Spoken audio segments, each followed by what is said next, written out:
Estamos de vuelta, estoy con Santiago Basabe y Luis Córdoba. No saben cómo me disfruto yo las charlas que tenemos en cortes comerciales. Deberíamos de tener un streaming aparte, ¿no? De lo que pasa behind the Se pueda scenes. decir lo que se habla en comerciales también. Sí, también hay que cuidar eso. Subiría el rating quizás, eso muchísimo Oye, estoy más. seguro que sí, Seguro que sí. Oigan, estábamos hablando del origen de Noboa, el presidente electo, y cómo despegarte. A ver, lo decíamos tú y yo. De Lazo fue que le quisieron hacer juicio político por un tema de billete, ¿no? Y de beneficios.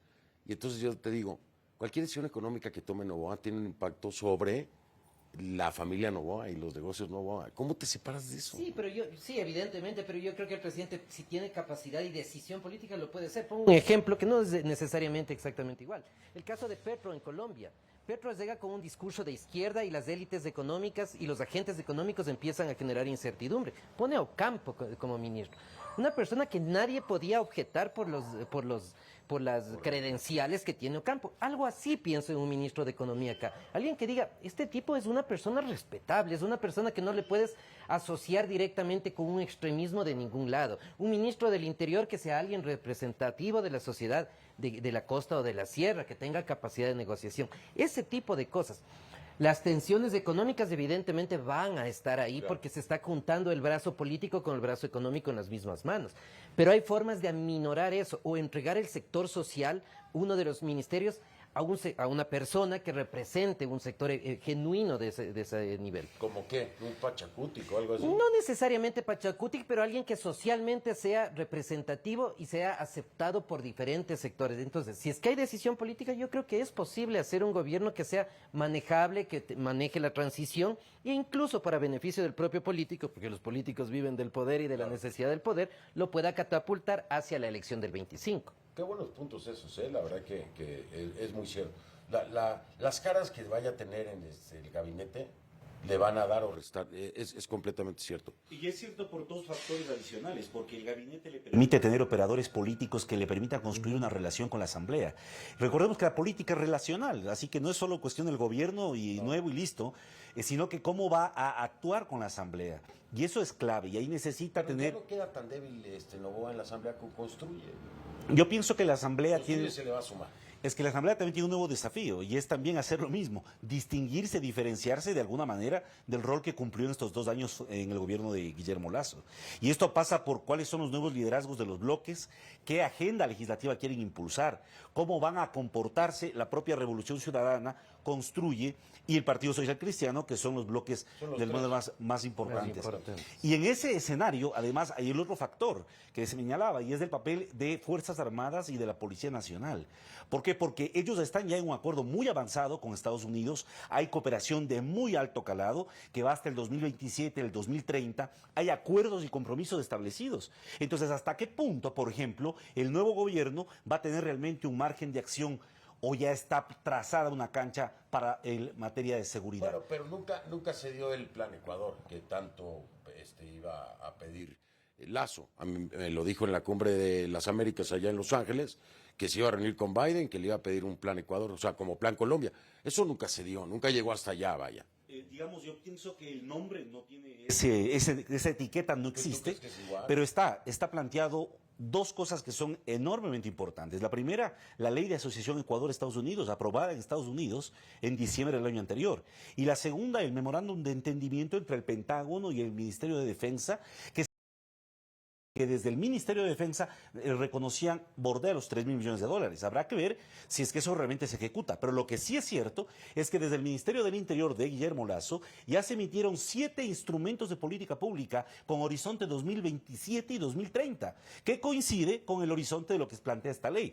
Por lo tanto, desde el punto de vista de los documentos oficiales de Estados Unidos y del Ecuador, existe ya un compromiso bastante avanzado. Ahora, pero espérame, ahora viene un Noboa que lo que tiene experiencia política es la Asamblea, ¿no? Es muy poco. Es muy poco, es muy poquito.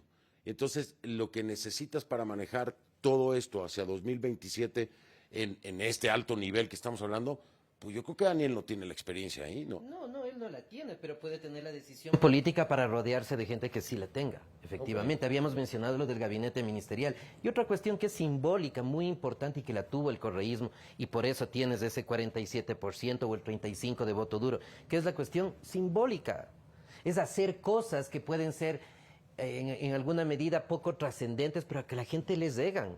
Correa estuvo en todos los rincones de este país y eso sedimenta votos. Ese tipo de decisiones que no se las observa desde la relación puramente económica, sino de lo que la gente ve, percibe y siente, eso puede marcar también la diferencia. Un presidente cercano, un presidente que es joven, que es empresario, que pertenece a una de las familias más acaudaladas del país, pero que yo lo siento como alguien cercano a mí. Es un tema de percepción. Es un tema de percepción, pero que al final esa percepción se convierte en votos, en los votos del 25 y en el sustento de este corto tiempo. Ahí lo logró Novoa, conectó en el acercamiento y ganó Hasta ahora lo ha llegado. el antivoto. Ahora, yo creo que ahí tenemos que distinguir mucho que el marketing político en la campaña, estos novoas de cartón, Claro, y la gestión entra en una dinámica distinta. Entonces ahí me parece que hay tres escenarios posibles.